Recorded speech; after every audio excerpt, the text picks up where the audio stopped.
Muy buenas a todos y bienvenidos un día más a la visión semanal de Serenity Markets. En el vídeo de hoy tenemos bastantes cosas que hablar.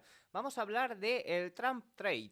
Ya saben que esta semana el expresidente de los Estados Unidos y actual candidato demócrata Donald Trump ha sufrido un intento de asesinato, lo que ha provocado que las probabilidades de que gane las elecciones aumenten hasta prácticamente el 70%.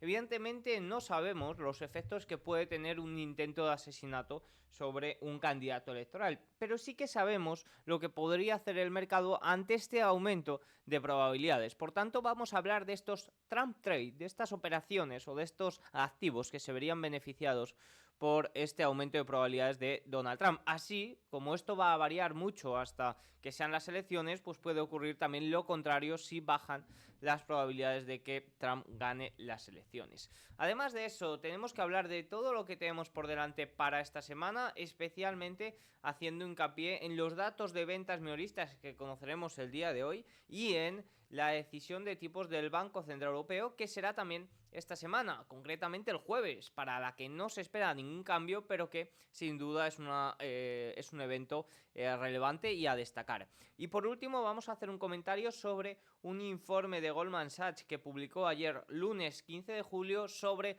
las bajadas de tipos, asegurando que espera que sea septiembre la fecha de las bajadas de tipos, pero que no pasaría nada si la primera bajada de tipos se produce ya este mismo mes, en julio, y que los datos van apuntando por ahí. Vamos a hablar de 3 puntos importantes sobre ello.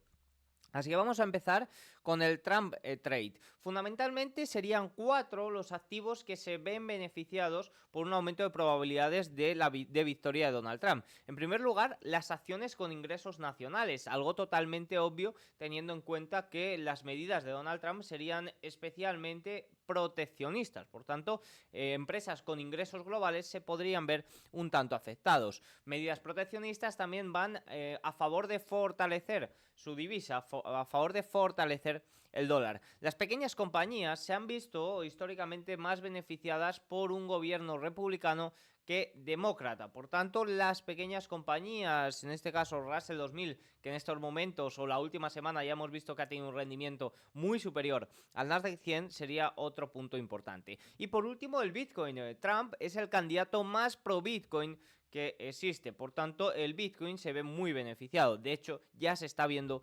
beneficiado en las últimas horas desde ese intento de asesinato y ese aumento de probabilidades. Pero sin embargo, lo más relevante de este Trump Trade lo tenemos en la renta fija y más concretamente en el tramo largo de los rendimientos muy ligado a la deuda. ¿Y qué ocurre? Pues que los mayores tenedores de deuda estadounidense son tanto Japón como China. El primero, Japón, debido a su debilitada divisa, pues quizás en este momento no está en la situación más adecuada para demandar esta deuda estadounidense como lo hacía en los últimos años.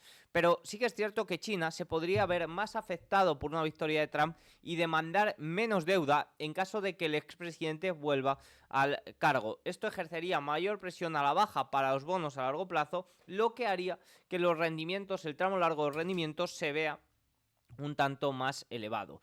Esto ya se confirmó un poco en el día de ayer. Ayer lunes ya vimos un poco los efectos de ese Trump Trade. Fíjense que ayer vimos como la curva de tipos 2 y 10 años aumentó a su nivel más elevado desde enero y la curva 30 años en el día de ayer llegó a desinvertirse casi por completo. Al final esto no es otra cosa que lo que se llama steeper trade, que se refiere a una estrategia de inversión en la que los rendimientos de los bonos a largo plazo aumentan más o disminuyen menos que los rendimientos de los bonos a corto plazo, haciendo que la curva de rendimiento, que las curvas de tipos se desinviertan. Esas curvas de tipos que llevan unos cuantos meses ya invertidas, de hecho la curva 2-10 años lleva la mayor cantidad de tiempo invertida de su historia y es un indicador que suele adelantarse a una recesión, pero sí que es cierto que la situación en la que estamos en estos momentos es un tanto peculiar. Asociar este movimiento, este steeper trade a Trump, sugiere que esta estrategia tiene sentido asociarla con políticas más proteccionistas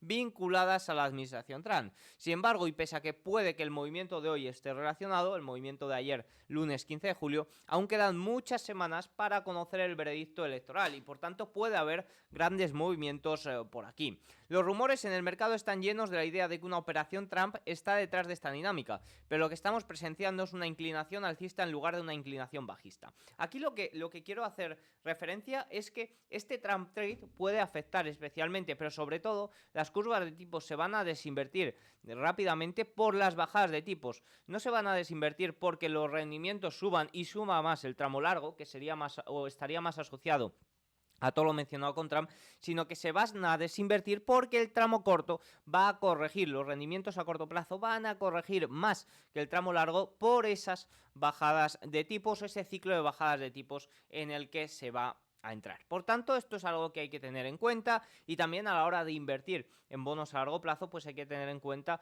que el Trump trade, o en caso de que gane Trump, pues sí que es cierto que todo este tema de la deuda a largo plazo, debido también a que cada vez hay mayor oferta y la demanda se puede ver afectada, incluso más afectada si Trump gana las elecciones, pues puede tener ligeros sentimientos en contra, ¿no? Al final puede ir en contra de esa operativa. Otro comentario, como decía en la introducción, Goldman Sachs publicaba ayer un informe que decía, o básicamente he extraído el título, ¿y si septiembre es demasiado tarde? En el día de ayer, Jerome Powell hizo alguna entrevista y dijo específicamente esto que me parece muy relevante. Fíjense, si la Fed espera que la inflación alcance el 2% para recortar las tasas, habrá esperado demasiado tiempo. Los datos de inflación del segundo trimestre aumentan algo la confianza en que la inflación está volviendo al 2%. Más datos positivos aumentarán la confianza y últimamente la Fed ha estado recibiendo estos datos. Básicamente en el día de ayer nos abrió la puerta a que las bajadas de tipos se van a producir, algo que ya viene haciendo con sus últimos comunicados, pero en el día de ayer creo que lo dejó bastante claro. El mercado en estos momentos está descontando con más de un 90% de probabilidades que septiembre será el mes en el que se bajen los tipos de interés. La mayoría de las casas de análisis también esperan que sea septiembre, a excepción de Bank of America, que espera diciembre, así de las grandes casas de análisis.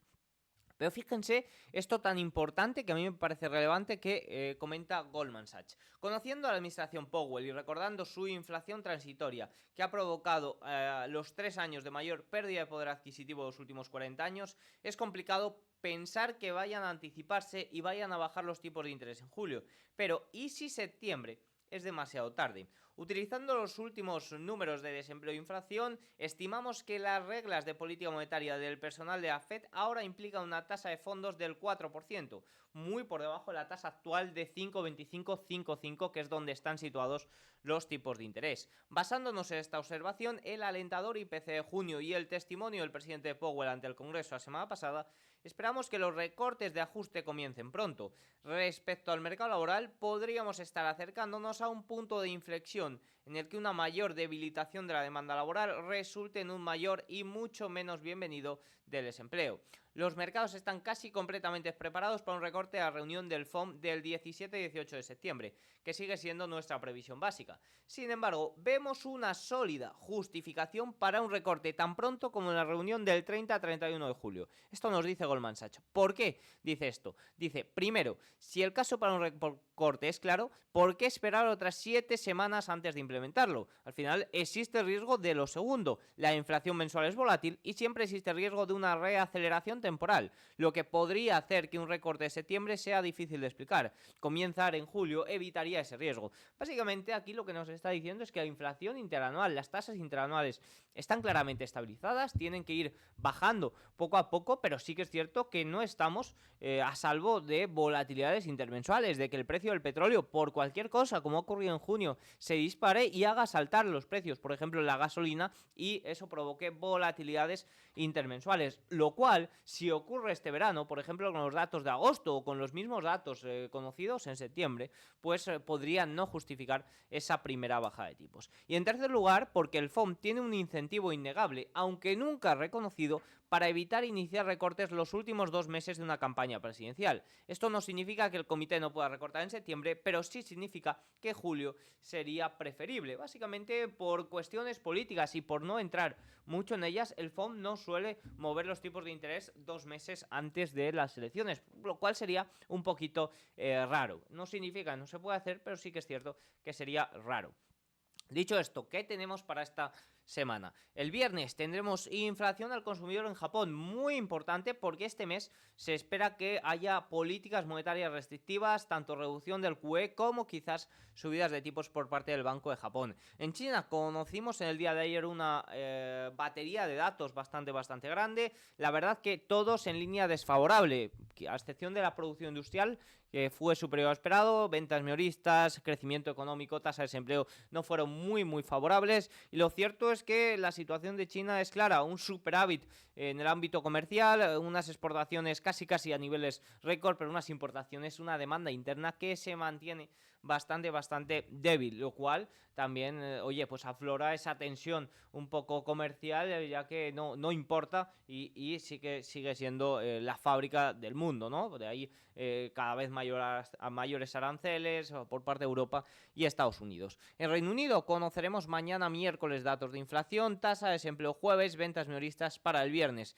En la eurozona hoy sentimiento económico alemán, datos de confirmación de inflación para el miércoles y el jueves decisión de tipos de interés. Se espera que se mantengan los tipos de interés en el 4,25%. En Estados Unidos el día de hoy tendremos ventas minoristas, también el miércoles datos del sector inmobiliario, jueves peticiones iniciales de subsidio y el viernes algunos comentarios de miembros de la Reserva Federal. En cuanto a resultados empresariales, semana importante para los semiconductores. Fíjense que el miércoles presenta en Europa ASML, también presenta en Asia Taiwan Semiconductor para el jueves. Compañías importantes también presenta, por ejemplo, Netflix relacionado con servicios del consumidor, Johnson & Johnson, Interactive Brokers, Bank of America el mismo día de hoy. Si os interesa invertir en acciones, Freedom24, colaborador de Serenity Markets, os dejo abajo el enlace para que echéis un vistazo a su broker. Poco más tengo que decir en el día de hoy. Tienen todos los datos importantes de la semana. Espero que les haya gustado el vídeo.